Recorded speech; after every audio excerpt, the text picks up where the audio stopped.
People across the country today are honoring the life and legacy of one of America's greatest leaders, Dr. Martin Luther King Jr. Isaac Halvert joins us in studio with a look at how the University of Southern Indiana has been honoring the late Reverend and civil rights activist for the last 3 decades.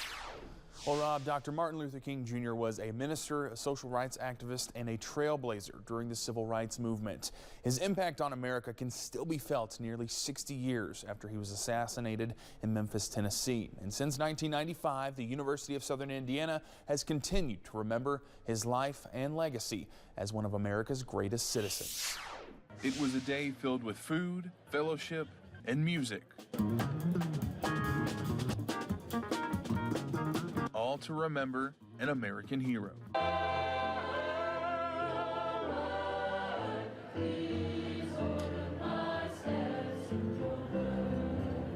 For the last 30 years, USI has held a memorial luncheon honoring the life and legacy of Dr. Martin Luther King Jr. Some of the speakers included interim President Stephen Bridges, student government president Tamia Smith, and this year's keynote speaker, Evansville Mayor Stephanie Terry. Mayor Terry is the first woman and first African-American mayor in the city's history. During her speech, Mayor Terry talked about how much progress the city of Evansville has made thanks to pioneers like Dr. King and how much more work there's still to be done.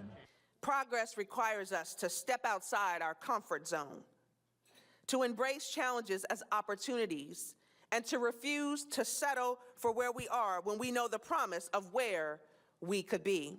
The theme for this year's memorial luncheon was a blueprint for the future, which highlighted Dr. King's goals for justice, equity, and service for America. Let us invest in love and nonviolence, in collective action, and in economic justice. Together, we can build a future that reflects his dream, a future where every person, every community, and every generation thrives.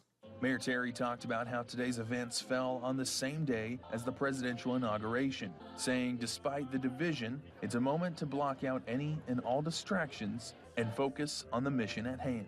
But I see this as a time of opportunity, an opportunity to turn off the noise and instead reflect on the principles of justice, equity, and service that Dr. King championed.